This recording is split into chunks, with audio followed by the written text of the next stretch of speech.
I'm coming at you live on tape from Sydney, Ohio. And today we're talking Mr. America in WWE. Now, first, we got to get one thing straight. Mr. America, Hulk Hogan, and Terry Bollea are all three different people. Hulk Hogan has a 12-inch dick.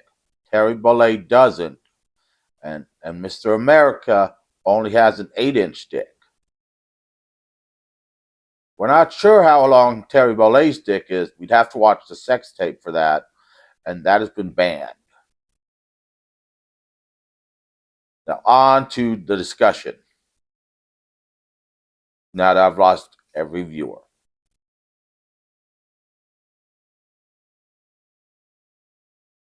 So, in 2003, Hulk Hogan was embroiled in a feud with Vince McMahon that culminated in a match at WrestleMania 19, which Hulk Hogan won. On SmackDown the next week, Vince McMahon fired Hulk Hogan and told him to stay at home and wait out the rest of his contract. Now, Hulk Hogan did not want to do this. So for weeks, then afterwards, SmackDown aired vignettes of hyping a new wrestler called Mr. America. Now these vignettes had stuff like MLK's Jr., Martin Luther King Jr.'s "I Have a Dream" speech in it. John F. Kennedy's "Do Unto," his "Don't ask us, don't ask what the government can do for you, ask what you can do for your country." JFK or George W. Bush's 9/11 speech, Reagan's Berlin Wall speech, stuff like that, and Neil Armstrong's "Marching on the Moon," and they pushed for Mr. America's debut. Now, Stephanie, who was the general manager of SmackDown at the time, got a lot of flack for signing a wrestler sight unseen. Well, finally, in May of that year, on a Piper's Pit, Mr. America debuted, carrying Hulk Hogan's feather boas under a mask, carrying Hulk Hogan's feather boas, doing all of Hulk Hogan's mannerisms, and looking like Hulk Hogan under a mask. When Vince McMahon came out and said, "You're clearly Hulk Hogan," he said, "I'm not Hulk Hogan, brother." Clearly being Hulk Hogan. Now, this is WWF at its cheesiest. But Vince McMahon set out to prove he was Hulk Hogan. A few weeks later, there was a lie detector test. And they hooked Mr. America up to it and asked him a series of questions, including if he was Hulk Hogan, at which point he answered no and passed the test. Now, Vince McMahon then took the lie detector test and was asked a series of questions that he should have been able to answer truthfully, but whenever he answered it, it dinged. He did not answer it truthfully to prove the lie detector test was working. Now, also in this feud, we saw Zach Gowen first, his first appearance in WWE as a plant member of the audience who was Mr. America's biggest fan, and who Rowdy Piper dragged into the ring and then ripped his leg off because Zach Gowen was a one-legged wrestler, and then continued to beat, and then was in Mr. America's corner from then on out. Now, Zach Gowen was misused in WWE terribly, and was also misused in this feud. We also saw Roddy Piper take under his wing Sean O'Haire, who before this was used as a devil's advocate character who said that you want to do it, I'm just telling you to do it. You already want to do it, so I'm not telling you anything you don't already want to do. And and during that gimmick, before he hooked it, which is a gimmick he had before he hooked up with Piper, he got wrestlers to do stuff that was bad. And then he hooked up Piper and they dropped that gimmick. Sean O'Haire was another wrestler who was misused by WWE during this time.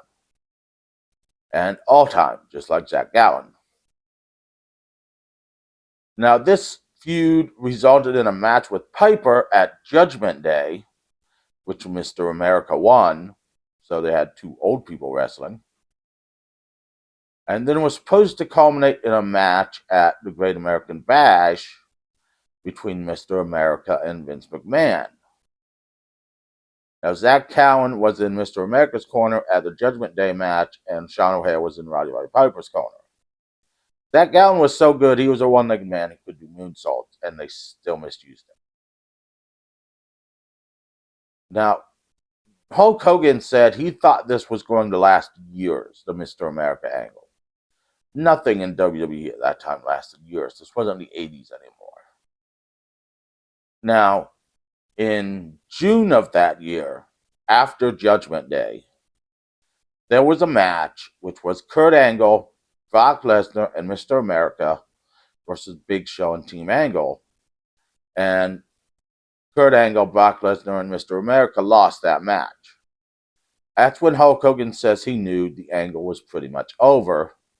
So at the end of that match, he lifted up his mask, shown to the fans he was Hulk Hogan, and put his finger to his lips and said, like you're saying, shh, to the fans to not let them know, not tell anyone that he was Hulk Hogan.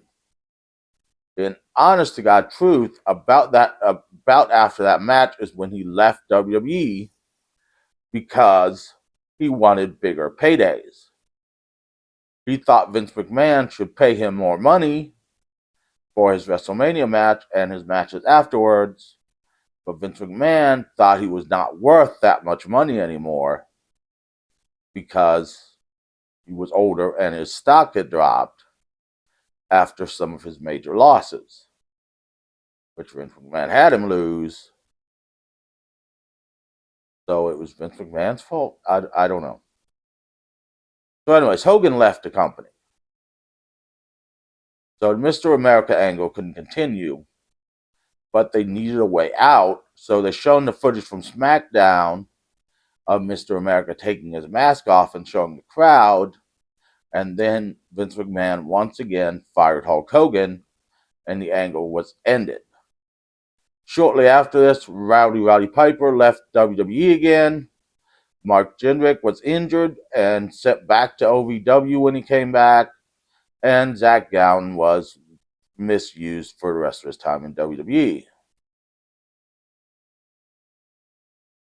Altogether, this was an entertaining angle. I don't know if it deserved to be the top angle of SmackDown at that time. The lie detector test is funny. I do recommend looking it up on YouTube. But it was more a comedy angle than it deserved to be the top angle of SmackDown. But SmackDown at that time had definitely become the B show.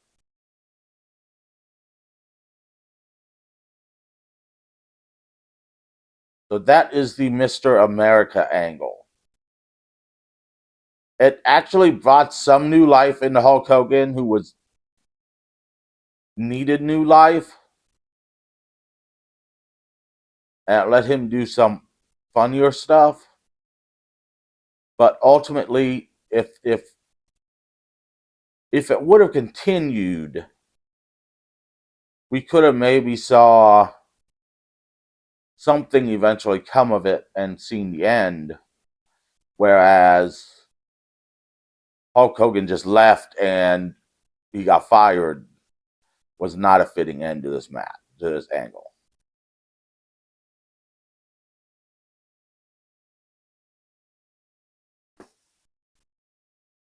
I had to move a kitten who was about to attack my laptop. So join me next week where we'll talk about something else. It's very hard to come up with wrestling topics. So if you have any ideas, post them in the comments. I say that, and no one ever posts ideas in the comments. I was going to do the career retrospective of Dynamite Kid this week, but I decided this might be more interesting because my career retrospectives normally don't get any views. So see you next time.